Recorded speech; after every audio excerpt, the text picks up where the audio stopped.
ধারাবাহিকের শুরুতে দেখা যায় চিত্রা বাচ্চাদের সাথে জোর করে খেলতে চায়, কিন্তু বাচ্চারা তাকে কোনোভাবেই নিতে চায় না। বারবার চেষ্টা করেও যখন সফল হয় না, তখন মাফিলা চেক্কি চিৎকার করতে শুরু করে এবং তাদের বাবা মাকে ডাকতে থাকে। তাদের চিৎকার শুনে সকলে সেখানে চলে আসে, আর সেই সময় সুযোগ নেই লালি রান্নাঘরে ঢুকে লুকিয়ে বড়ি চুরি করে নেয়। চুরি করতে করতে সে নিজের সাথে বলে, কখনো কি ভেবেছিলাম আমাকে এভাবে বড়ি চুরি করতে হবে। পরের দৃশ্যে দেখা যায় অঙ্কিত রাগ করে তার মাকে জিজ্ঞেস করছে, তুমি এখানে কেন এসেছ? তুমি আমার বাচ্চাদের হ্যারাস করতে চেয়েছিলে।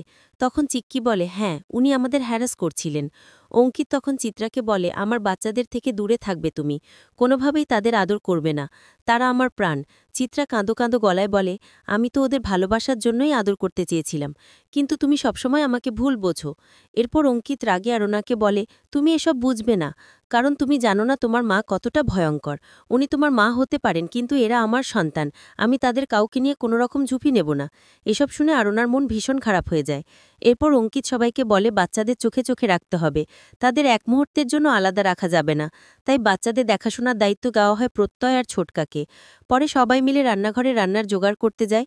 সেখানে কথা ঋতুপর্ণাকে বলে বড়ি আনতে, কিন্তু ঋতুপর্ণা অবাক হয়ে দেখে বড়ি খুঁজেই পাওয়া যাচ্ছে না। ঠিক তখন জুনি এসে বলে, কর্তা দিদাকে জিজ্ঞেস করা যাক, তিনি হয়তো কোথাও রেখেছেন। কথা সন্দেহে সুরে বলে, আমার মনে হয় এগুলো ইচ্ছে করেই সরানো হয়েছে, কারণ আমরা যখন বাচ্চাদের নিয়ে ব্যস্ত ছিলাম তখনই এই সুযোগে বড়ি সরানো হয়েছে। ঋতুপর্ণা বলে, মেজমা তো আমাদের সাথেই ছিলেন। তখন কথা বলে, হ্যাঁ, মেজমা সরাননি, কিন্তু নালি নিশ্চয় ওনার হয়ে সরিয়েছে। এতে কথা দুশ্চিন্তায় পড়ে যায়। সে ভাবে এখন যদি বড়ি না মেলে তাহলে সবকিছু নষ্ট হয়ে যাবে। এদিকে দেখা যায় চিত্রা আর লালি বড়িগুলো আলাদা আলাদা জায়গায় লোকাচ্ছে। লালি বলে, এটা হবে এক ধরনের খেলা, আমরা লুকিয়ে লাগবো আর ওরা মরিয়া হয়ে খুঁজবে। যতক্ষণ না খুঁজে পায় ততক্ষণে আপনার রান্না শেষ হয়ে যাবে। চিত্রা হেসে বলে, আমাকে হারানো এত সহজ না। লালি জানতে চায়, আপনি তো কোনো কিছুতেই বিশ্বাস করেন না, তাহলে ভোগ রান্নার দায়িত্ব কেন নিলেন?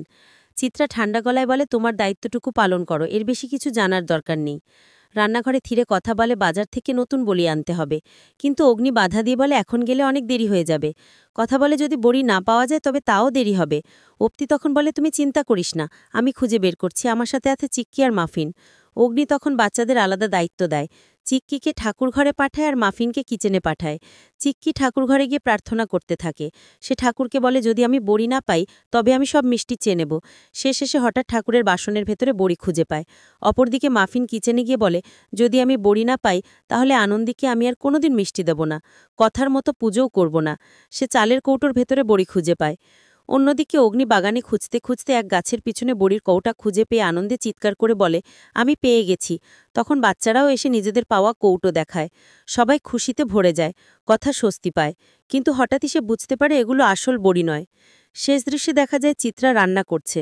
তখন লালি এসে বলে, দ্রুত রান্না শেষ করুন, যাতে ওরা কিছু পাওয়ার আগেই আপনার কাজ শেষ হয়ে যায়। চিত্রা দৃঢ় গলায় বলে, সেটা আমি করবই, আমি কোনো অবস্থাতেই কথাকে জিততে দেব না।